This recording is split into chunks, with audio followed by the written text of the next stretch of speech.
It's Tuesday, December 21st, 2010. I'm Rim. I'm Scott. And this is Geeknights. Tonight, Bomberman.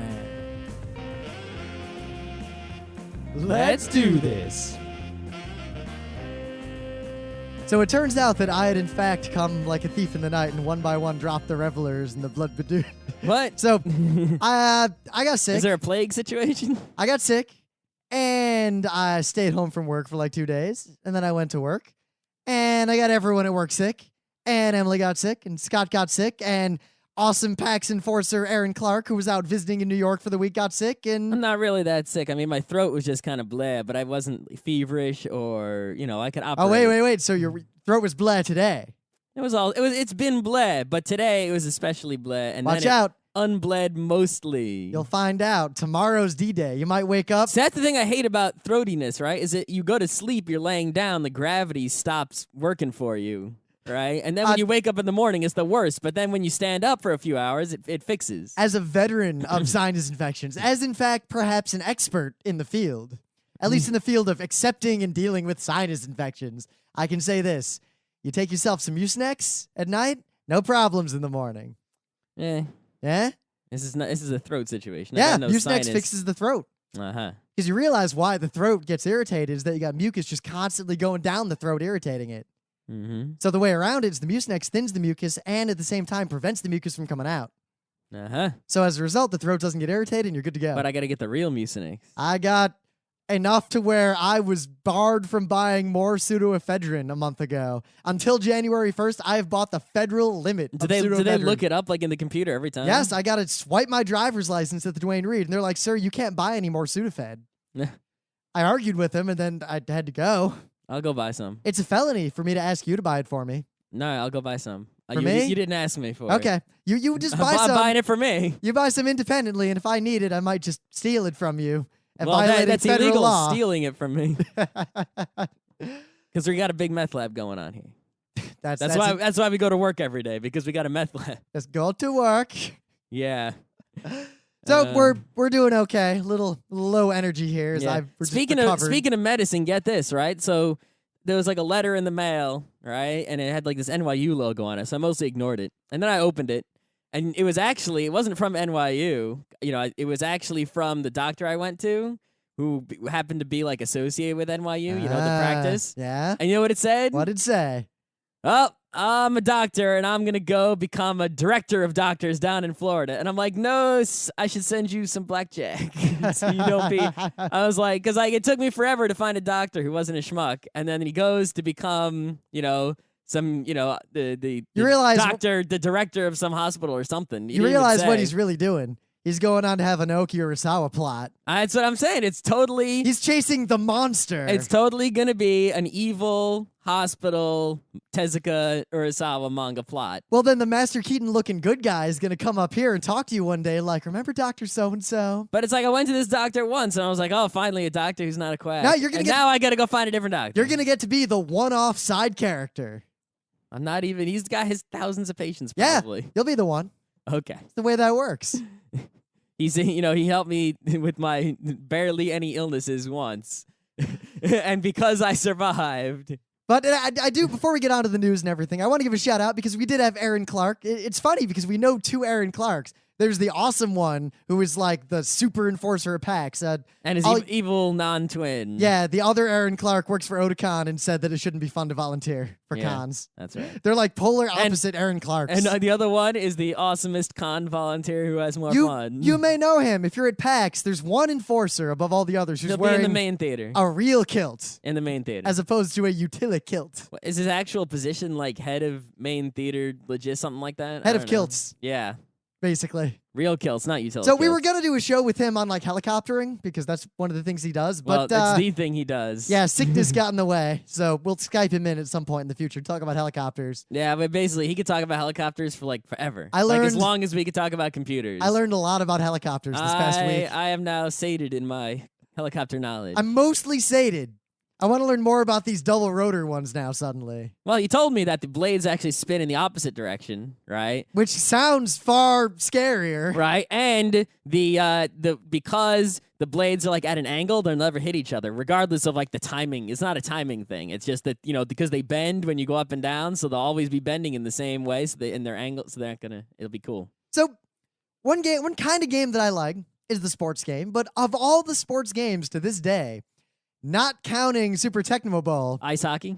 and ice hockey, the best games are actually the Mario sports games because they're not that realistic, but I feel like they capture the spirit. Mario Tennis and Mario Soccer Strikers are good. I don't know about that baseball one. I never really played that enough. I played it a little bit, and golf, it was fun. Mario Golf, sorry. The trouble with the Mario baseball was that I think Super Baseball Simulator 1000 is a better game. Well, I mean, yeah, if you're talking about your unrealistic baseballs, if you want to talk about your, more realistic baseballs, you got to head to Bases Loaded or maybe Ken Griffey Baseball on the Super Nintendo. Of course, I mean, Mario Tennis is perfectly realistic. That's exactly. Mario Tennis is perfect. That's exactly what tennis is like. I actually don't, people love Virtua Tennis. I actually don't like Virtua Tennis, even though I like Virtua Racing.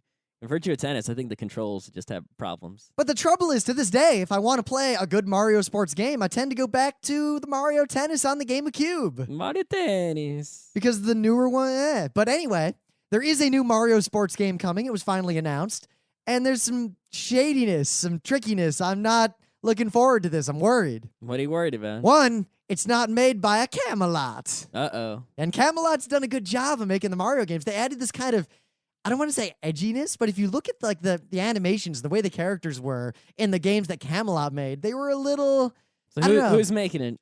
You're never gonna guess. All right. You're never gonna give me one guess. Square. It's Eidos / no. Yeah. It's Square Enix. Right. So that makes sense because they made there was the basketball one for the DS that had both Final Fantasy characters and Mario characters. So they're doing that, and it's a Mario sports game called Mario Sports Mix.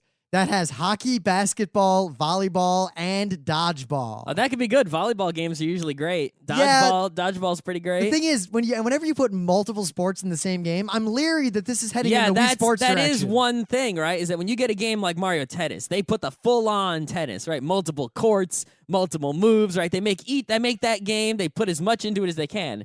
When you get a multi-pack, right?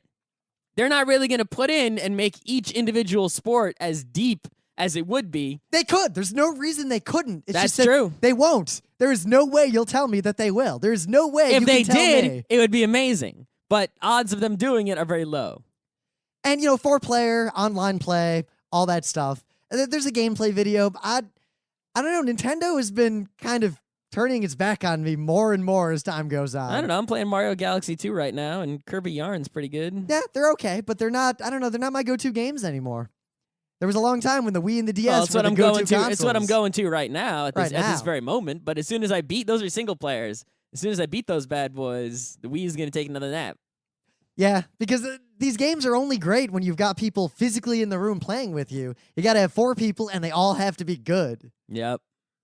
So we'll see what happens with Mario Sports Mix, but I don't think I'm going to buy it sight unseen. No, especially Nintendo still has this problem, right? Where they put out a game, it's $50. All right, a lot of people put out a game $50, and then, for example, Fallout New Vegas, which I was moderately considering, but now I'm sort of not considering it anymore, no matter how far down the price goes. I'm going to buy it. I'm 100% going to buy it when it's $1. Yeah, right? The thing is, Nintendo, you wait like a year or 2 after the game comes out, still $50, $40, right? Maybe you'll be lucky, and I got like a slight discount on Galaxy 2 from some Amazon but think of it this way. If the GameCube Mario Tennis came out, it had never existed, and it came out today on the Wii, and it was the exact same game, and would you pay $40 for it?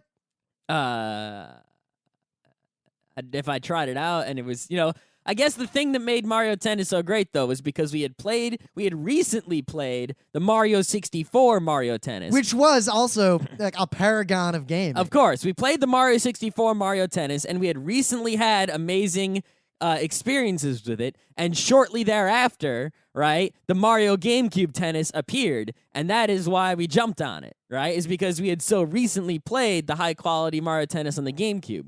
The thing is, so if the GameCube one had never come out, The N64 one would be like a distant memory, and because I'm not in a college situation, if the GameCube one came out now on the Wii, I might not be so, all about it. If I was still in college, and I knew that there was going to be tournaments and all sorts of activity, maybe.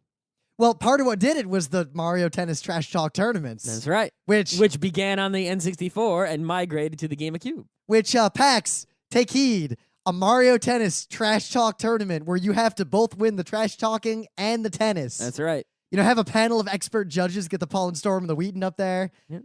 Be some pretty good action. Oh, Tricky Boo, dropping the ball right behind Luigi asshole. It's a Kid the Koopa covering Boo's and bots. Okay. Because Boo can't get to the lob. I get all the love. Not all the lob. I deliver all the love. I know that Scott Boo, not so great on his own. Scott Boo with anyone else. Any Boo on its own, right? If I'm on my own, I'm not going to pick the Boo, even though I probably will anyway. But the problem with Boo in Mario Tennis is that he is wicked tricky. He has the hits that are like unbelievable. He can hit it hard. He can't hit it the hardest, but he can hit it real hard. He can hit the lob over your head, the lob just over the net, and all sorts of tricky hooks to put a ball out of your reach. But he's slow, and his teleport isn't very slow. So it's real easy to score on Boo if he messes up at all, right? If he doesn't recenter after every hit, you could totally get him so easily, and there's no way he can make it all the way across the court. That's where the Kid the Koopa comes in. If he doesn't have the super shot, right? So if you're playing on your own, you're much better off picking a character like, say, the Paratroopa,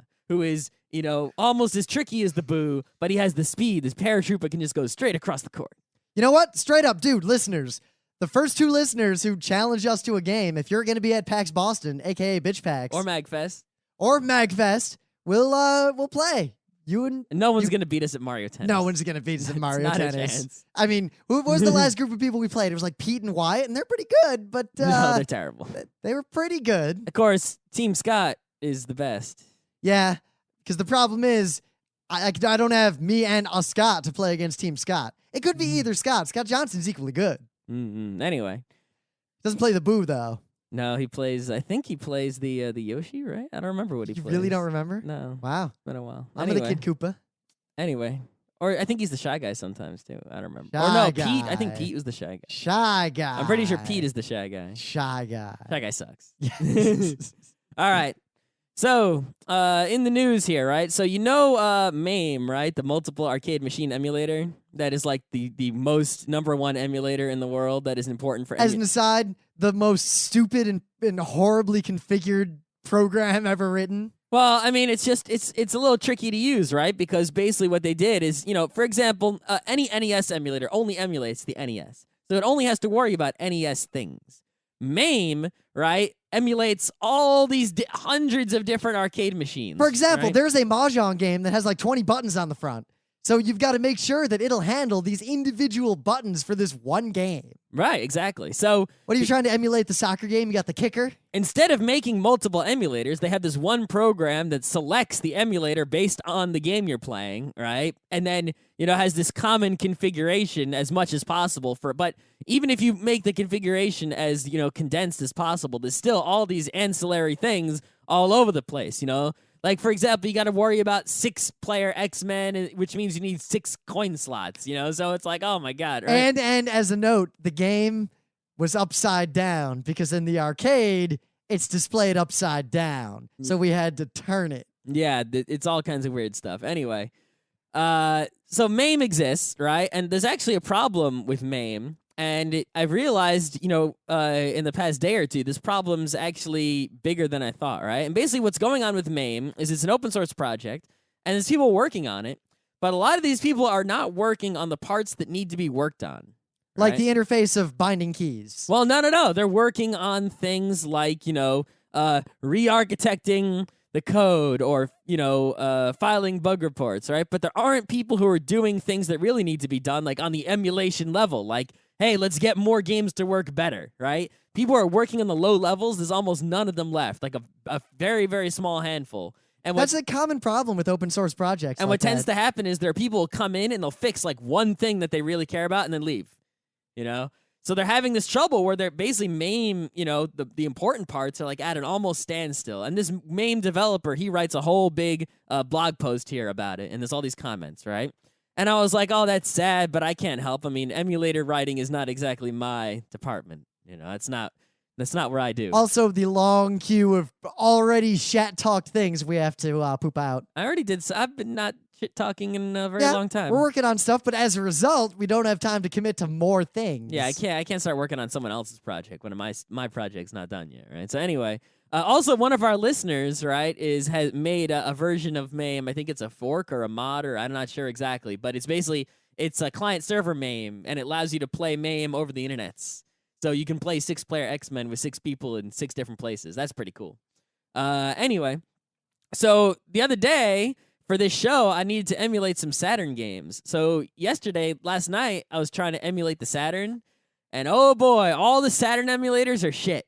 Yep. And I think basically what has happened here is I tried to do some examination, right? And it seems like what's happened was NES is emulated thoroughly, right? And there's a zillion NES emulators basically because people copy, the one NES emulator that was out there. It's like there's a lot of people who they don't actually know how to write an emulator, but they just copy the existing ones. They're able to make all these emulators. Really, there's only a handful, and it's just the same one over and over again, crooked slightly so. Yeah, different levels of malware hidden in them. And yeah, but Nestopia seems to be the winner in that department. not Nesticle. The SNES has 2 emulators, of course, the Super Famicom being the most, number 1 console that anyone would want to emulate, right? So that's, the SNES 9X and ZSNES are pretty much the winners, right? And so on and so forth. But as you go forward in the console, history, all right, the more obscure consoles, TurboGrafx, there are emulators, but they're not that great. N64, there are emulators, but they got problems, The PlayStation has EPSXE, which is very good.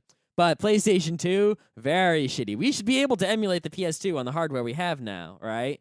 And almost able to emulate the Xbox One, but the emulators are just so bad. And it seems like anyone who is capable of writing emulators has no interest in doing so and is not putting any effort forth in doing so. And as a result, there is like this dearth. Basically, old systems that are already emulated are safe, and new systems are not. And you think, oh, you just want to pirate PS2 games. No, I want to play like the Utena game on the Saturn. Well, no, but here's the real issue at stake here, right? Is that, okay, I'm going to go and legitimately buy a Sega Saturn. Ha ha ha ha ha ha ha ha. Yeah, okay, there aren't enough of them to go around, for historical and preservation reasons, right? We need good emulators of every system ever, right? It's absolute must, and if I was like, there needs to be like a government grant. Well, for you this. realize what this like is going to be Library of like? Congress needs to give money to somebody at a college where real computer scientists can make these emulators. Humans have been down this road before. For a long time, film, movies, TV shows, we didn't keep them. We're like, who would want to see this TV show again? We already showed it on TV. Well, that's what Nobuo Ishiguro talked about when we were at Otakon, right? How many anime they just lost? He's like, look, Disney has Snow White, right? Because keeping film, right, movie film in a reel, all rolled up, actually damages it. Disney has these underground pipes that are incredibly long, and they have Snow White on film stretched out full length, right, in this pipe, and many other films as well, to preserve them because it's important. Right? But meanwhile, you've got these animes, like old animes, just lost, thrown away, degrading, and he doesn't even want to stretch them out, in a tunnel. He just wants to digitize them, which is all you need to do. And he's like, it only costs this much to digitize a half hour of anime. Instead of giving money to this crap over here, maybe we should preserve this history. Well, it's the problem of any new art form. I mean, any new media. So many movies were lost just because people didn't care, or by the time they cared, it was too late, or the medium was bad and they had no way to make a good copy of it. Well, it's not too late, right? Let's get some movement and preserve these old consoles and, old Is there a movement games. already you can link to, or are we trying to start the movement? No, well, I mean, there is sort of, right? There actually, I forget which university it is, in California, I think. Because gaming is the next new media. Like, gaming is it's like we invented movies. There is a department at this university that is actually trying to preserve MMOs, which is why it's a research kind of thing. They're like, how do we preserve this MMO? It's like, even if we save the copies of the server and client software, and we emulate the machines it could run on so that we can run this software, you go to the world and it's empty. So it won't be anything like it was when the world was there. And even if we have like a recording of the world as it was, of all the players and everything they played, then you still wouldn't interact, so you wouldn't be able to preserve the play experience. It's lost forever, like Tribes 2, right? We have the software, but the play experience is lost forever, right? Well, so but with the realm, the the people who cared about the game bought it. But they still haven't preserved the original play experience. There's almost no one in there, It's not, you can't go and experience the way it was, play the game as it was meant to be played as it was in the 90s. You can't, that's gone. It's lost probably forever. And these people are researching how to preserve MMOs, right, for all time. Because I guess, that's honestly a much more difficult problem than just preserving Saturn games. In the very least, however, PCSX as long as the games. documentation on how these old consoles are made is there, and people have at least digitized the ROMs of the games, then they're not lost forever, so long as someone can get access to that original spec. Yeah, the thing is, it's like we've got them, right? I mean, the ROMs are sort of out there, and the emulators sort of exist, but it's not... It needs to go all the way, right? Because it could become, it's a little bit shaky right now. Well, this could right? be just. I mean, it look could at that. become look an at Apollo situation. We forgot how to make this. No, look rocket. at the angry video game nerd. When he does the Cinemassacre stuff, and he talks about this old horror movie by whatever name is lost, but here's what we know about it. Imagine if 40 years from now he's like, there was this game called Zelda 2, and we've got it. There was a game called Zelda 1 that came before, but no one has a working copy of it to this day. Yeah. Imagine if that was the world.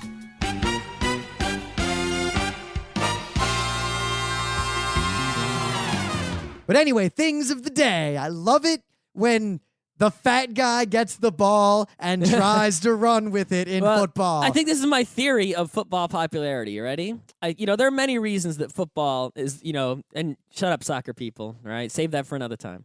That football is the most popular sport in the United States, right? And I think there are many factors, such as there are so few games that the importance of any one given game is incredibly high. The officiating is very good, and the game is actually... It's follows the rules. It's mostly good. It has issues, though. It's on network television as opposed to cable television, so you can actually see every game, right? Even if you don't pay for cable or you don't have to watch it like so frequently. There's discrete units of play and very recognizable strategy and tactics. Yeah, but I think the number one reason that football is the most popular sport in the United States is the fat guy gets the ball is because, right, unlike other sports, on any given play, and as the old saying goes, any given Sunday, almost anything can happen, right? Most plays are boring. Hand the ball off, guy runs, gets tackled. Okay, but anything could have happened, right? There's so many ludicrous things that could happen. Whereas in baseball, what could happen? He could hit a home run. He could steal a home. There aren't that many possibilities. But in football,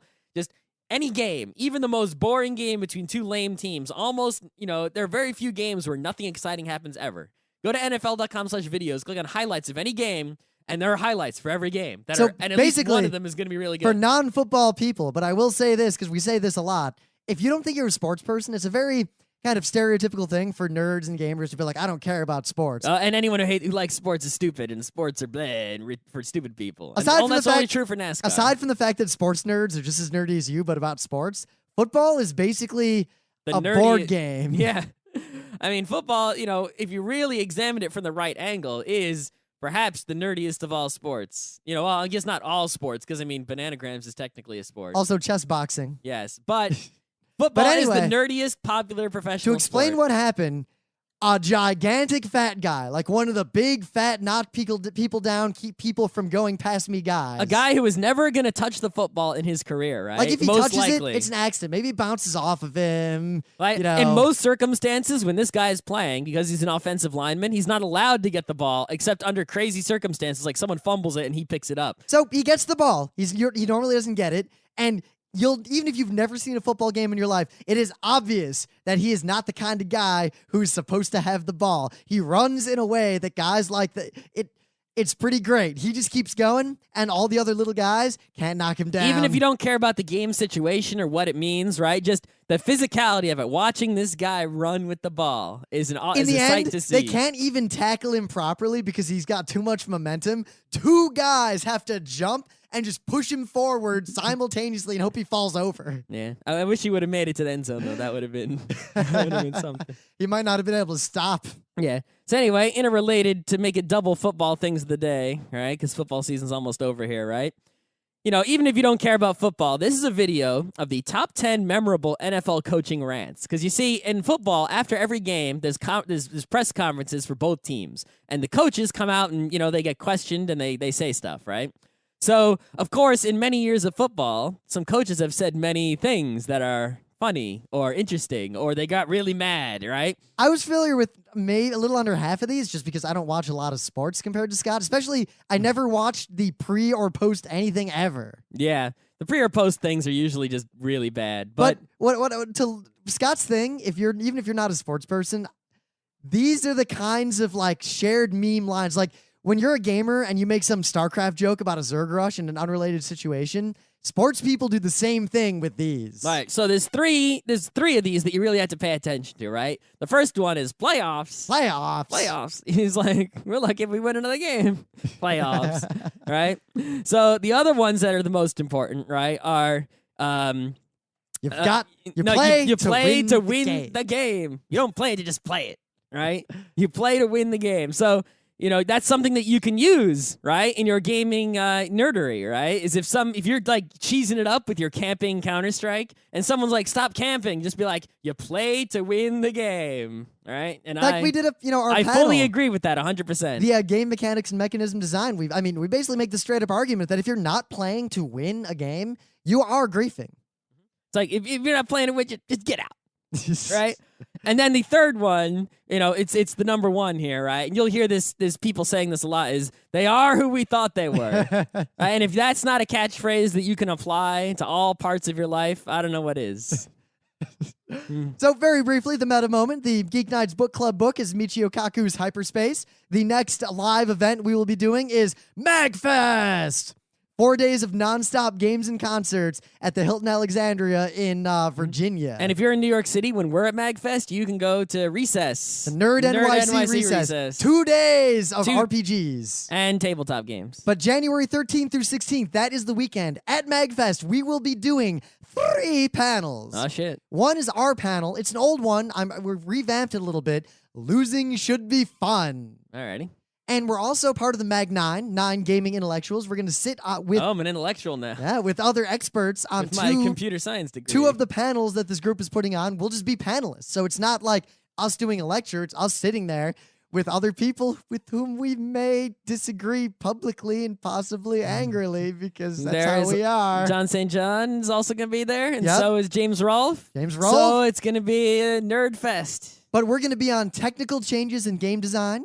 And we're going to be on achievements and metagaming. Yeah, but you know what we got to say about that. I hope somebody's like, man, Team Fortress 2 is so much more fun after they added hats. Yeah, gonna bring them down. I'm just waiting for that. Set the roof on fire. Yeah, clown pistols, a whole bandolier of clown pistols just ready. Oh, shit, we need some of those. Can we get those in Virginia? I have no idea. Anyway. We're also going to be at PAX East and all that stuff, but just down the road. MagFest is what you got to care about right now. And Boston Senkai-Con. And we're almost out of Geeknights t-shirts, so once they sell out, we're going to order more. And so in 1983, the game was made. We were 1 year old. About a guy who drops bombs. That was pretty much it. Bomberman was a single-player game where you drop bombs. Well, I mean, it wasn't just that you drop bombs, right? Because in Kaboom, you catch bombs. Yeah.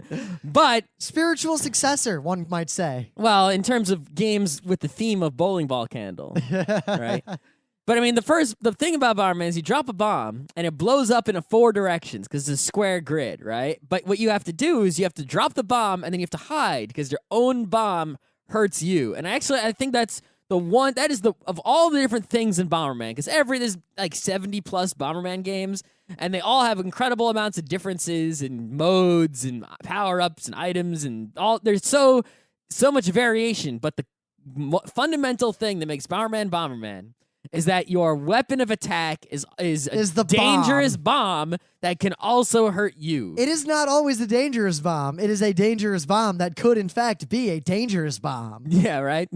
But I mean, what other video game, right? Like, until they came out with games like, say, Quake, where you could hurt yourself with your own grenades, right? But even then, while you can hurt yourself with your own grenades or rockets, that isn't like the fundamental gameplay mechanic, right? That's just an aspect of the game. Most of the time, you're probably using some other gun anyway, or you're shooting a rocket far away from you. Where Well, that it does won't get to the possibly point hurt you. with the simple mechanic. I think the reason Bomberman is so loved, so ported, so remade forever and continuously. It's because they're milking it for money in Japan big time. One was released on the Xbox like just a little while ago. It was actually the second one that was released on the Xbox. Is that it's one of those rare, simple, kind of discreet, easily understood, easy to learn, difficult to master, direct fucking versus multiplayer games. Yeah, I think that's the one thing, is it started out as a single-player game, but I think, was it in Bomberman 2 or was it in Super Bomberman where they first added the multiplayer aspect? I'm not sure when they actually The first added place it. that I experienced the multiplayer was in the Super Bomberman, right, with the 2-player versus on the Super Nintendo. Right? For me, it was, I remember the TurboGrafx is where I was playing it. The TurboGrafx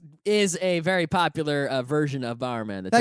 Oddly enough, when I was I working think that at might IBM, have been Bomberman 93. when I was working at IBM, one of my coworkers, I went out to dinner with like him and his wife and everything, and the wife went away, and then he was like, I got something, and he whips out his old TurboGrafx, and we played some Bomberman. Hell yeah.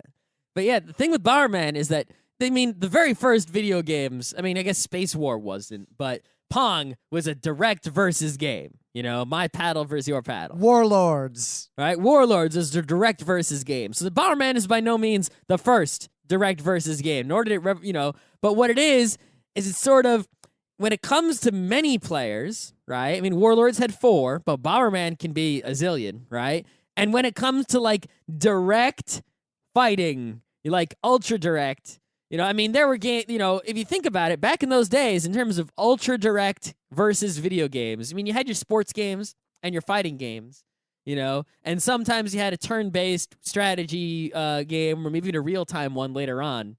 But in terms of direct gaming, like every other game in every other genre was not direct versus, if it, Pong is a sports game, right? Racing games are sports games. Most games were, you play, then someone else plays, and you compare the score. As in Mario, right? Or they were co-op games, right? Contra. Which disappeared and came back, River City Ransom, right? So in those days, if it wasn't a sports game and it wasn't a fighting game, it wasn't a direct versus game unless it was Bomberman. And even Tetris is sort of an indirect versus. In a way, Bomberman is proof of something else, because these sorts of direct games definitely resonate with people who are gamers, because they're very much more like what we call sports. 4 people playing Bomberman has the same feeling as 4 people playing dodgeball or 4 people playing, any sport. Yeah, I mean, there was Super Dodgeball, but that's a sports game. That's a great game, but only 2-player. True. And, there were remakes recently that are kind of crappy. I think that dodgeball franchise is dead. I think so also. But part of it is the Bomberman is so simple, and yet as simple as it is, the skill cap is surprisingly high. You can be very, very good at Bomberman. Well, I think part of the reason that the skill cap is so high is because there's just so much variation, right? It's like Tetris. They keep bringing up variants of it. Bomberman, they can... there are many variants of Bomberman all over the place, but they can really milk that fundamental game with only slight changes very, very far, right? They come up with new power-ups, new maps. Maps have gimmicks, right? They can bring power-ups that do their down power-ups. They can get viruses, and then they can think of all these different viruses for you to get, right? They can just keep going and keep going without changing the fundamental rules of the game, much like Pac-Man CE DX doesn't really change the fundamental rules of Pac-Man other than adding bombs, right? Bomberman, you can mix it up so much without changing the fundamental rule set so that anyone who's played any Bomberman ever can pick up one and play. And what surprises me the most is when we go to play a Bomberman, because it's the ultimate party game almost. Every time there will be like every 3 time people there's in the people room. like, what's Bomberman? I don't know how to play it. And I'm like, what the hell? Now they watch you play and they're really confused. But if you just put a controller in anyone's hands and you're like, press A to drop a bomb. Yep, and use the stick to move. They'll figure it out. And Real fast. And then they'll have a lot of fun. Yeah, they'll have a lot of fun after 20 minutes of blowing themselves up. It's a game that it has the right balance of, because the bombs hurt you, you can't just try to kill the other players. The best strategy is to let them kill themselves. Yeah, it's like... unless they're good. In other direct versus games, right? It's always like a fighting game. It's always about the attack and the defense. And some people might go all-out attack. Some people might do defense and attack at the opportunity. Bomberman, there's really no defense. Bomberman, there's really no defense except for the shield mode, right? So in the DS version. Yeah, or like the barrier. Or Yeah. maybe you play the bomb to prevent someone from running around the corner. There isn't much defense, and you can't just sit still because you need to get the power-ups. You have to bomb, right? If you just sit still and wait for someone to come to you, it's not going to work out too well, right? You're either going to get killed, at best, double suicide. So you have to go right away. You have to get power-ups. And then before you know it, you're in with someone else, and someone's going to die from bombs. I love watching all the different play styles. Like, I tend to either be very particular, like I'll drop bombs at intervals, and I'll try to box people in, or I'll leave bombs at a bunch of different places as I'm running at kind of random intervals so they don't set each other off. So they're blowing up like boom, ba-boom, boom, boom, all over the place. I'm trying to confuse my opponents. But a lot of other people, unnamed front row crew people, will basically just run next to you, hitting A as fast as they can. That is not a good idea in a game where your weapon is a bomb. If your weapon was, say, a kicking foot or a punching fist, that is a great idea. Kenjiro's got that down. When your weapon is a bomb, running right up next to the enemy and dropping the bomb. I mean, think about when you want to play Bomberman, if you want to get skilled at it, think of the bomb as a grenade that you can't throw. So you basically pull the pin and Unless you get the power glove. True, but basically you pull the pin and drop it on the ground, right? If you're going to fight someone with grenades, would you run up to them, pull the pin, and drop it on the ground? Hell no. That's the last thing you would want to do. Sometimes it works. But yeah, you want to blow yourself up too. Right? So what, in your opinion, we're debating this a lot, and we're trying out different versions because there's so many Bombermans.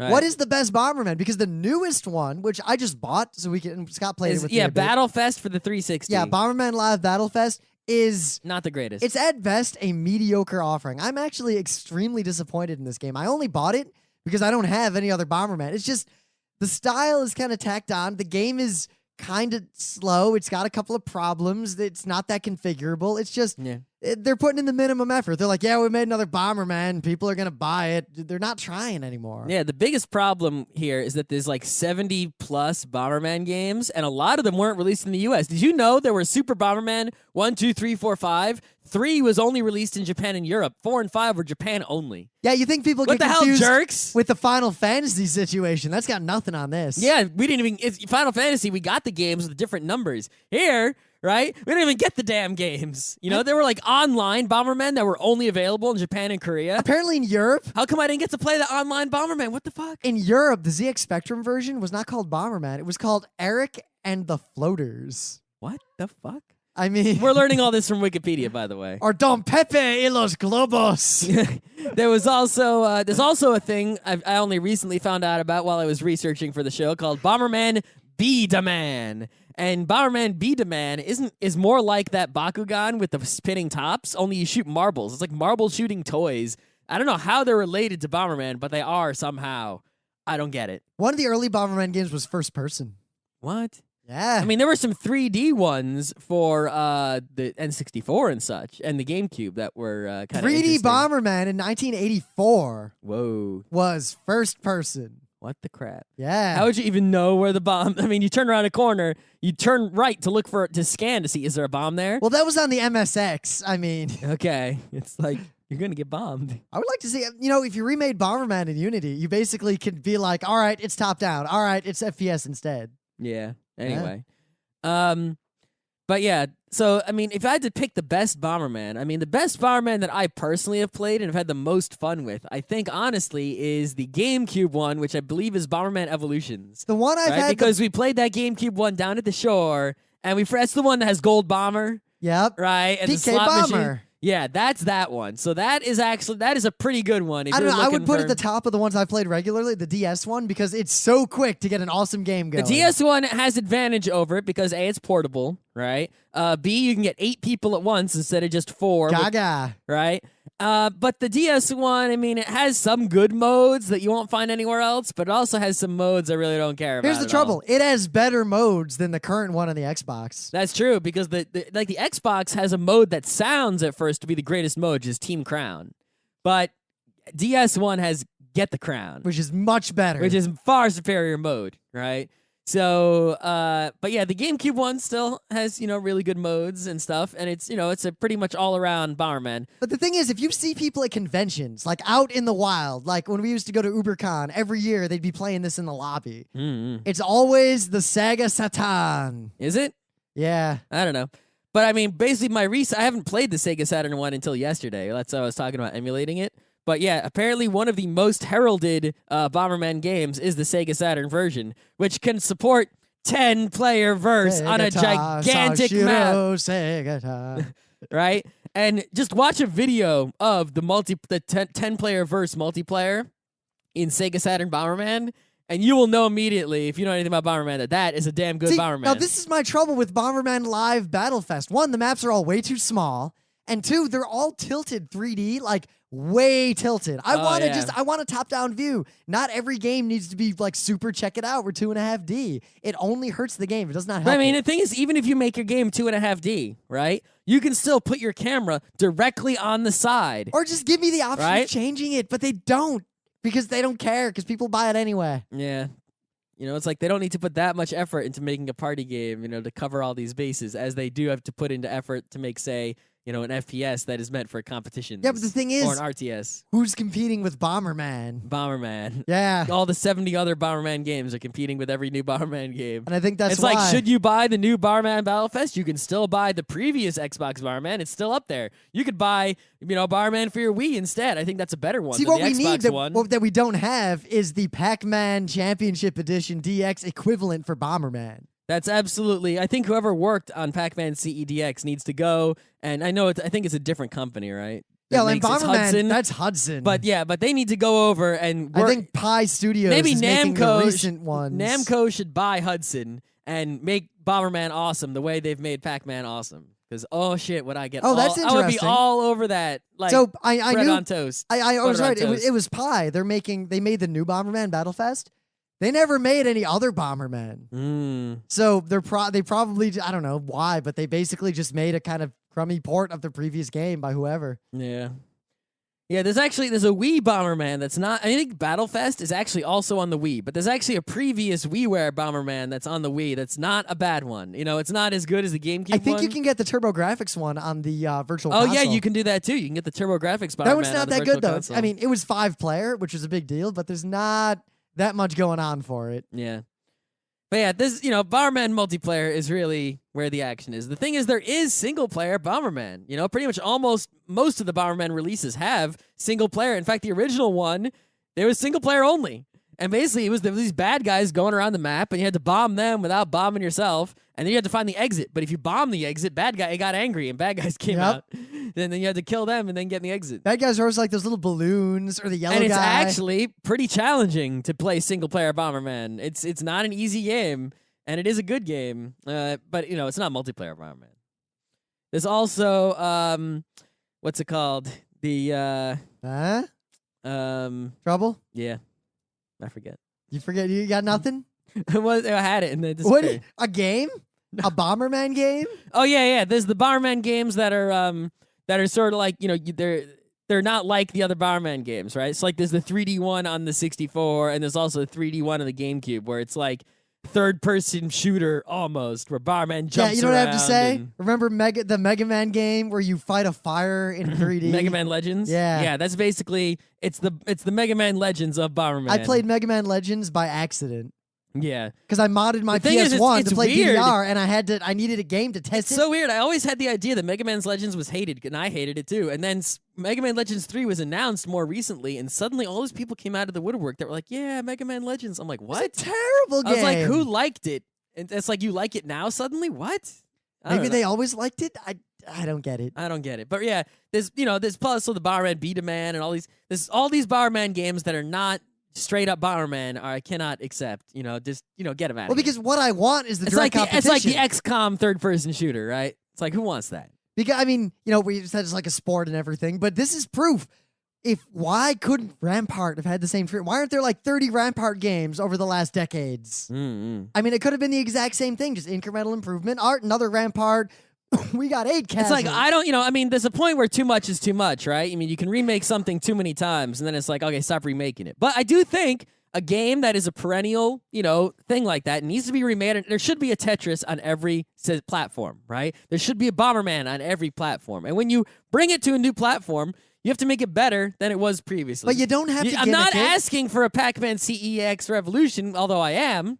I would mind that. It just needs to be the best Bomberman yet. It doesn't need to be... They're almost like seasons of Bomberman. Like, this is the season of Bomberman, and everyone gets good at it. And then the next season, they change the rules. It's different Bomberman. Yeah, right? So like how the Mahjong card is different every year for the Jewish ladies. There's a model with the direct versus games, like Bomberman, or if you remade Rampart. What if instead of buying the game, it was a Pac-Man DX situation where you bought a subscription? And every 3 years, the official new version for all the tournaments for that 3-year span came out. I don't think the thing is there's not exactly a hot tournament circuit for Bomberman. You could make it. There is a hot, like, mid-level convention circuit of Bomberman. You go to any gaming con, there's a Bomberman tournament. You're going to win, like, $100 gift certificate. Yeah. Bomberman would make a great Omegathon final round. Oh, man. Oh, yeah. Or Rampart. If you have a three-way. Three-way. Anyway. There's also, the Bomberman, the single-player games, there are plots in them. And in fact, some of the games, including the Saturn one, have like an anime intro and lots of animated videos in them. Oh, look, a bowling ball candle. Yeah, but this is my power. The plot really is like, it just completely mixes up between games. It really, there's no continuity to it. It's not like Sonic the Hedgehog or Mario where you can actually sort of like be like, okay, this is the story, or Zelda where you can be like, okay, this is the story, right? Even though even those stories are kind of choppy, this story is basically non-existent, Mega Man has the story. Bomberman has just colors on each different game that are slightly different. There's also, I don't know if people remember this, right? There's 2 Bomberman games that actually I played mostly before my college days. There's Bomberman GB, which is a Game Boy Bomberman for the original Game Boy. But it actually came out late in the Game Boy's life, like right before the Game Boy Color appeared. And it actually has this Indiana Jones theme to it. I don't know if it has any multiplayer. If it did, I never played it. But it has this Indiana Jones theme, and it's actually a pretty good Bomberman that I think is sort of lost and forgotten the way Wario 2 is lost and forgotten. It actually came out around the same time as Wario 2, if I remember. That was a good game. There was also this PC version of Bomberman that I bought called Atomic Bomberman. And the thing with Atomic Bomberman is... I remember we all bought it and tried to make the multiplayer work at RIT. Yeah, I found it in the discount bin, so I bought a couple more CDs. Yeah. And then we never got it to work. You use IPX networking only. Yeah. But what it is... In fact, no. Remember, that was when we were accused by the neighbors of hacking. No, that was because I was using... That was also because of Half-Life. IPX on Half-Life. We'd set up IPX for a bunch of stuff. Yeah. Man, IPX, and their firewall went, oh my god. That's a blast from the past. Yeah, anyway. Zone alarm. Yeah. Yeah. Anyway, what was I saying? Right, so Atomic Bomberman is a weird Bomberman that I think no one remembers, really. But the thing about it was a PC game. The guys were shaped like Bombermen, with space helmets and whatever, but they were not styled like cute, happy Bomberman, right? Bomberman is like White Bomber, or I think in Japan I found out his name is Shiroban, right? And basically he's like the cheerful hero, right? And that describes Bomberman exactly, right? He's like, yay, bombs, right? That's Bomberman. But it was like dark. It was like, yeah, bombs, atomic bombs, yeah. It was, it was dark Bomberman, but it wasn't completely dark. It was just dark. But the thing about Atomic Bomberman, despite its darkness and despite its sort of pixelish DOS early Windows game kind of graphics, it actually had an insane number of game modes and maps and customizability. Because it was a PC game, you can get your hands on it, unlike, other Bomberman games where they're just console. You can't do anything to them. And the result of that was that it had ridiculous modes. And the one mode I remember that was the most popular, I've never seen in any other Bomberman ever, is Wally Bomb mode. And Wally Bomb mode is basically there's an impenetrable wall down the middle of the map, and there's 2 teams, one on the left and one on the right. And everyone has the gloves, so everyone can throw bombs to the other side.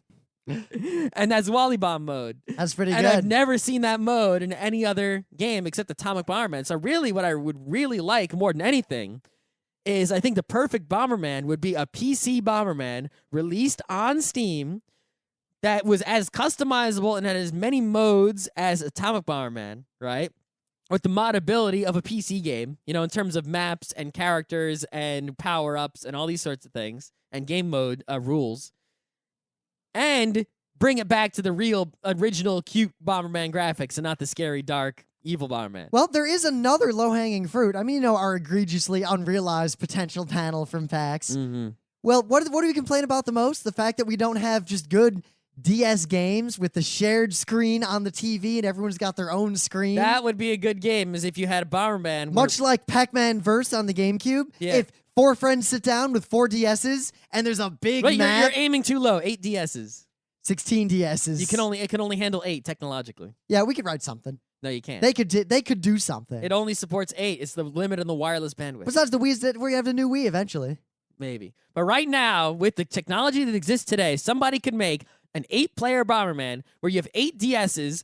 Everyone has a DS, right? And you don't need a cable, so it's not a Final Fantasy Crystal Chronicles situation. You can't complain, because if you complain, you don't have to buy a cable, and what, you don't have a DS? What's wrong with you, right?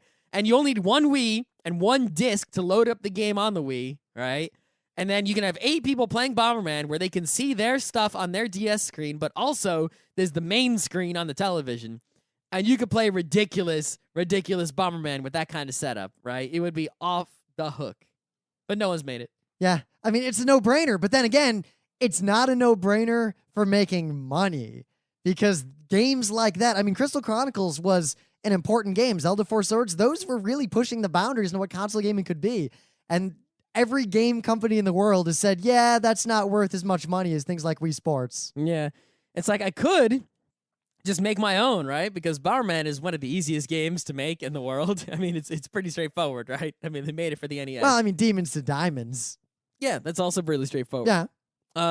But it's like I don't want to get sued here. And it's pretty much, there have been Bomberman clones in the past. I mean, I remember there was some, I can't remember the name of that game.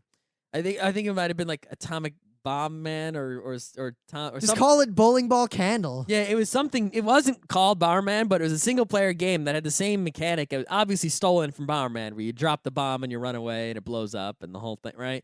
And there have been quite a few clones, but none of them have really gotten anywhere. And it really, even if I cloned it, it wouldn't feel right playing Bomberman if it didn't have, White Bomber. Well, there's that air of legitimacy. Like when you beat someone at a real Bomberman game, you at least know, all right, this was technically a legit Bomberman.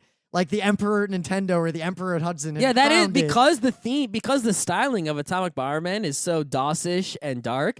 When you win at it, it doesn't feel like a legit Bomberman game. I think that's its problem, right? It's almost like, it's like you can go play baseball with a referee, or you can just go down to the field with a stick and a ball, and it's like, does that really count if you win? Not really. I do encourage all of you, though, listeners, a lot of people, and there's even an article on Slashdot about the death of like shared screen co-op, and it's true to a big degree. One of the greatest gaming experiences you can have is to physically have 2 or 3 other people in the room with you playing a single screen direct versus video game. Mm-hmm. And I think a lot of people are missing that experience today, and you're really, as a gamer, doing yourself a disservice. I mean, in terms of games where there's multiple players, like more than 2 in direct versus, right? So the fighting games are out and the sports games are out because those are all 2 players, right? But Mario Tennis is 4-player. On modern systems, right? You got Mario Tennis, but that's 2-on-2 co-op, right? You got Power Stone, but that died, right? Power Stone was the shit, but where the hell? God, we should do a show on Power Stone. I don't know. I haven't really played Power Stone. I played the ever-living crap out of that when I used to go to like Anime Central. Yeah, I mean, Power Stone is the shit. That needs to come back in a major way because it's God. good for the same reasons as Bomberman, right? You got like Smash Brothers. That's a fighting game, kind of, right?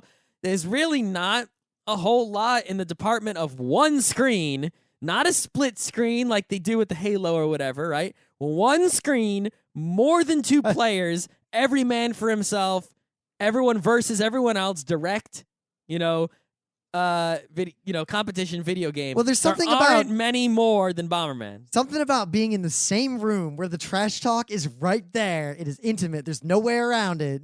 You can hear every groan, every elbowing, every blocking the screen as you run every past. hitting the other guy's controller.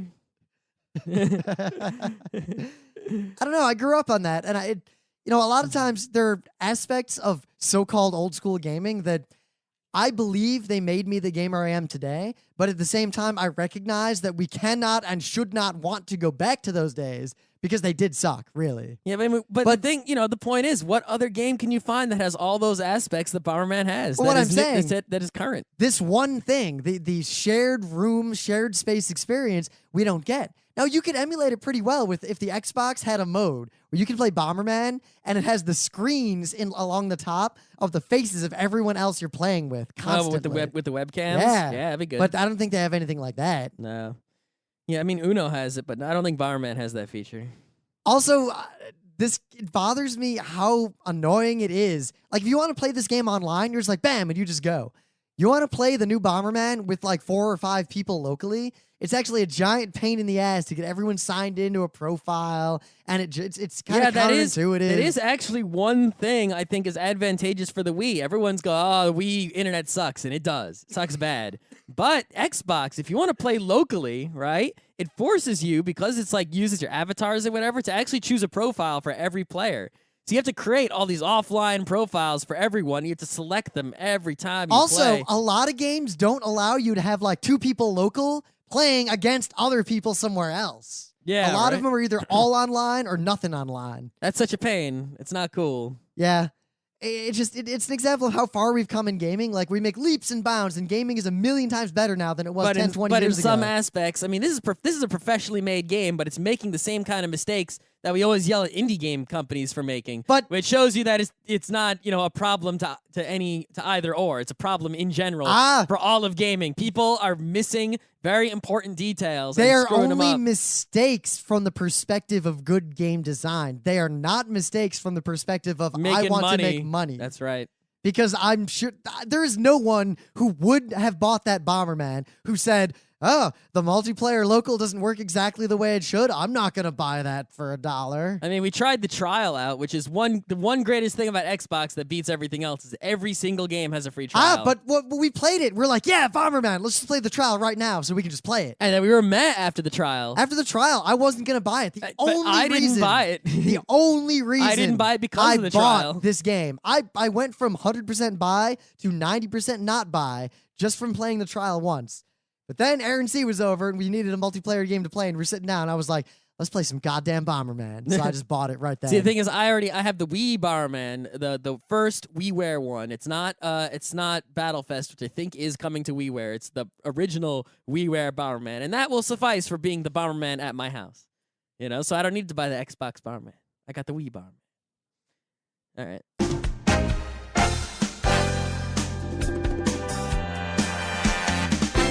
This has been Geek Nights with Rim and Scott. Special thanks to DJ Pretzel for the opening music, Kat Lee for web design, and Brando K for the logos. Be sure to visit our website at frontrowcrew.com for show notes, discussion, news, and more. Remember, Geek Nights is not 1, but 4 different shows. Sci-Tech Mondays, Gaming Tuesdays, Anime Comic Wednesdays, and Indiscriminate Thursdays. Geeknights is distributed under a Creative Commons Attribution 3.0 license. Geeknights is recorded live with no studio and no audience. But unlike those other late shows, it's actually recorded at night.